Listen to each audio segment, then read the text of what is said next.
What's up Sega fans, Dan the Mega Driver here with a little bonus video because this week we did have a very significant release. That's right, Sonic the Hedgehog is back with Sonic Superstars. Now, let's get into my first impressions of the game. I did buy my own copy, got it pre-ordered and it got delivered today. Now I've only had a few hours to play with this, gone through the first 3 zones, I'm on the 4th one and so far I'm enjoying it.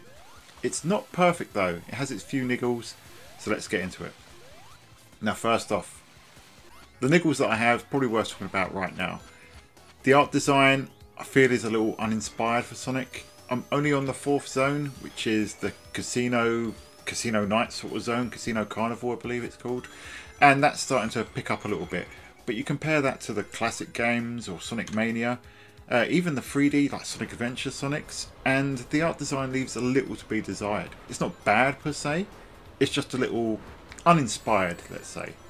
But it's still, you know, the visuals are clean, they're tidy. They just need a little bit more imagination. The same can be said with sound. The sound's a little bit of a mixed bag. You can definitely tell where you've got T-lopes, when the music is absolutely phenomenal and really evokes that Sonic Mania feel that we loved so much. Especially in the Casino Carnival zone, you really get the Studiopolis vibes with this one. Whereas with the boss themes, you've definitely got the sort of Sonic 4 vibes from Jun Shinui here. Quite disappointing, I think. The weird sort of chiptune sound that's coming out of it. I never liked it in the Sonic 4 games. I don't really like it here. It's not a major thing. Again, it's a minor thing, and for the most part the soundtrack is good.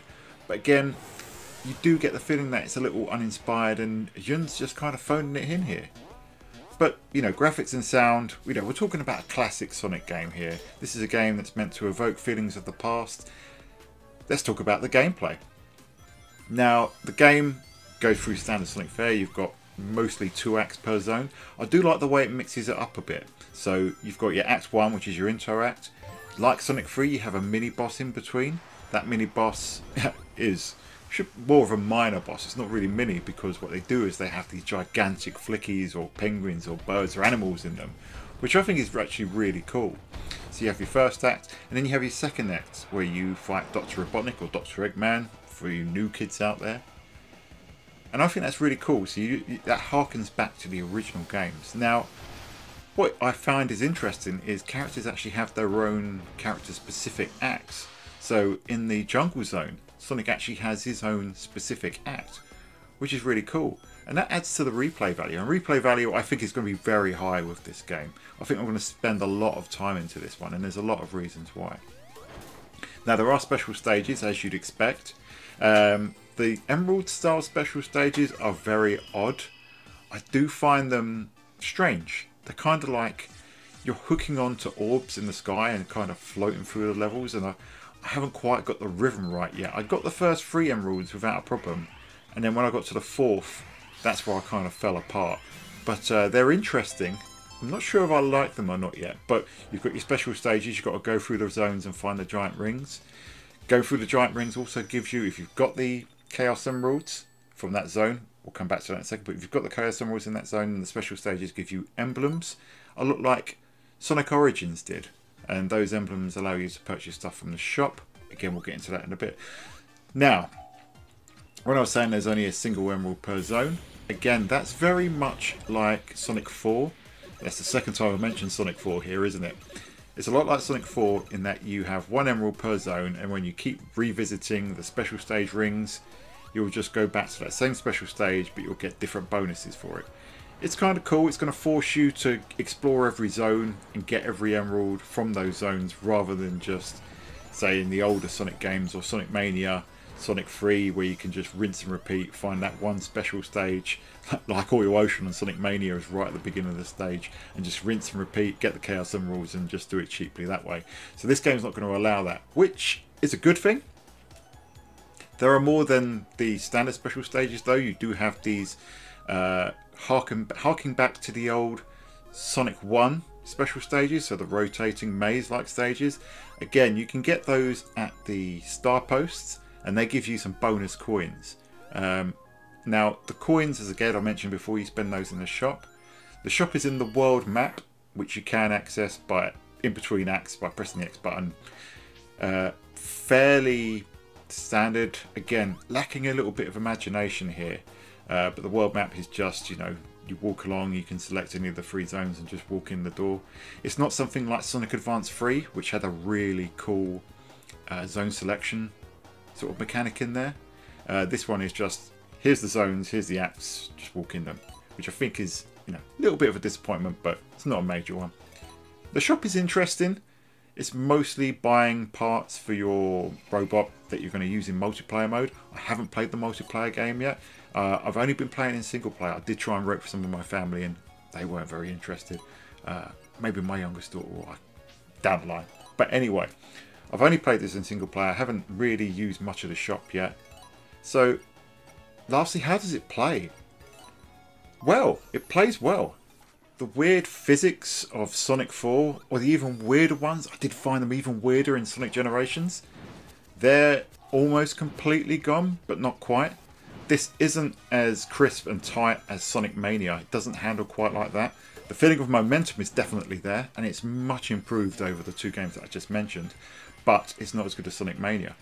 Sonic actually feels a little heavy in it, to be honest, and I found it quite strange when you're in midair and trying to direct Sonic in a direction to land on a platform. A lot of the time he just felt kind of unresponsive, and not in a way that the game felt laggy, but more a case of Sonic felt heavy and just wasn't able to turn, which is a strange design decision. It doesn't quite feel like, you know, if you play the older Sonic games or even Sonic Mania, you've got a lot of momentum when you're airborne. You don't have that in this game, and it does mean that the physics model is a little different. It does take some getting used to, but once I got used to it, which did take long admittedly, I had a lot of fun. Now, overall impressions of this are great. I think it's a fun game, definitely much better than Sonic 4.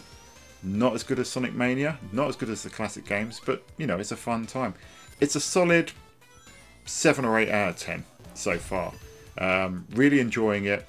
Just a few little niggles that I think they stick in the craw a little bit, and you think after the lessons learned with Sonic Mania, remember the trailer for that said, oh, finally we're going back to Sonic's roots to understand what made him popular in the first place. You would have thought that they'd take those Sonic Mania physics and apply them to the new game, which I think is what everyone thought. This is actually something quite different, and you couple that with some pretty poor music. Sorry Jun, not digging it. Coupled with that music and with some bland level design, there are some interesting things in there. There is some interesting visuals in there, but for the most part, it feels very by the numbers and very safe, a little too safe. Now, the Emerald powers have been interesting so far. I haven't had to use them, and I'm looking forward to seeing how they play out. Now, as I said, this game is going to take a while to get into, and so this isn't really just a review. This is just my impressions of it, but all the hidden special stages, all the emblems, there's special levels that you can get through, there's character specific levels, there's all these unlockables, so I think there's a decent chunk of game in here, and that's me assuming that there's going to be seven zones. It feels like there's going to be more than that, but we'll see, but so far I'm absolutely loving it. I couldn't say if it's worth the £50 I paid for it. That's quite steep. A big ask, so we'll see. But so far, you know, I'm a massive Sonic fan. Anyone that knows me knows that I'm a massive Sonic fan, and I'm loving it. If you're a Sonic fan, check it out. See if you can find it a little bit cheaper. Don't get it on PC because the whole de novo and using the Epic Game Store stuff is absolute crap. That's one of the worst Sega decisions I've ever seen. I'm sorry, Sega, but that's terrible. But anyway, if you're a Sonic fan, check it out. If you're not a Sonic fan, it's a little bit of a harder sell.